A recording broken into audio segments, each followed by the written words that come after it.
कुछ समय बाद सतयुग में इक्ष्वाकु कुल के सूर्यवंशी राजा सगर ने सारे संसार को जीतने के लिए एक अश्वमेध यज्ञ का संकल्प किया।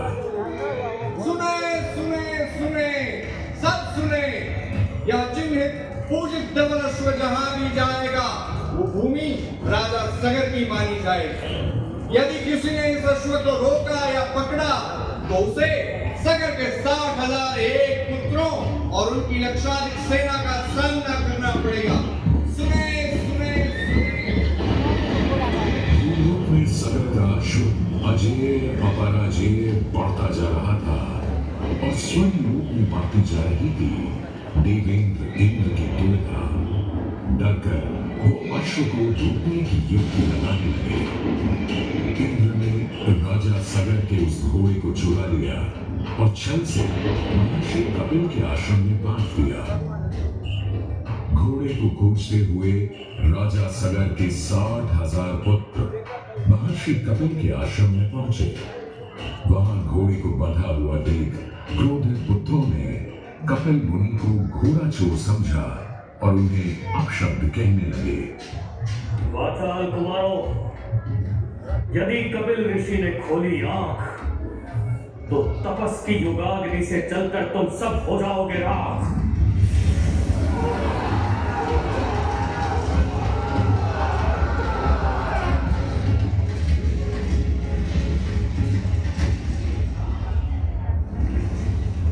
उधर सगर थे चिंतित, न अश्व का पता था न पुत्रों का कोई समाचार।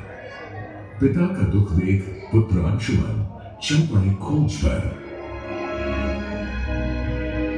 जब महर्षि कपिल के आश्रम पहुंचे तो देखा अश्व को और साथ ही अपने 60,000 भाइयों की भस्म को। महर्षि से की क्षमा याचना और पूछा तर्पण का उपाय। तुम्हारे भाई थे घमंडी, अविवेकी और अभिमानी।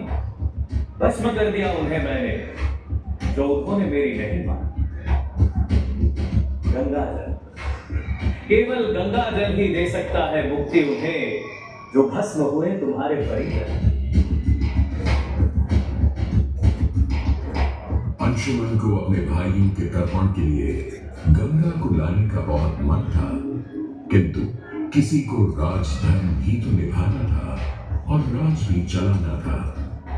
देखते देखते 7 पीढ़ियां गुजर गईं, पर 7 पीढ़ियों के बाद समय आने पर राजकुमार भगीरथ ने राजा बनने से साफ मना कर दिया।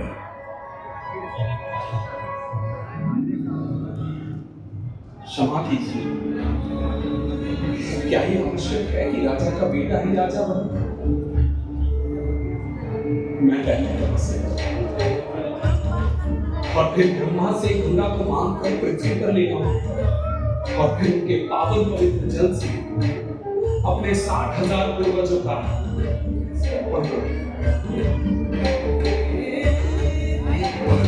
दिन वर्ष बदले, ऋतुओं की हवा बदली, नदियों के किनारे बदले, किंतु नहीं बदला भगीरथ का संकल्प। गंगा उतरा।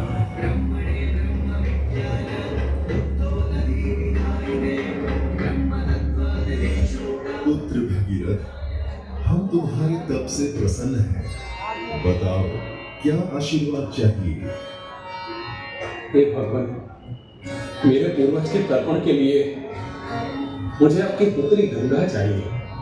तथास्तु, किंतु यदि गंगा स्वर्ग से सीधे धरती पर गिरी तो पृथ्वी को चीरते हुए गंगा सीधे पाताल में पहुंच जाएगी। इसलिए तुम भगवान शिव शंकर को मनाओ ताकि गंगा जब स्वर्ग से नीचे उतरे तो वो उसे अपनी जटा में थाम ले। अब भगीरथ ने एक अंगूठे पर खड़े होकर भगवान शंकर को मनाने के लिए शिव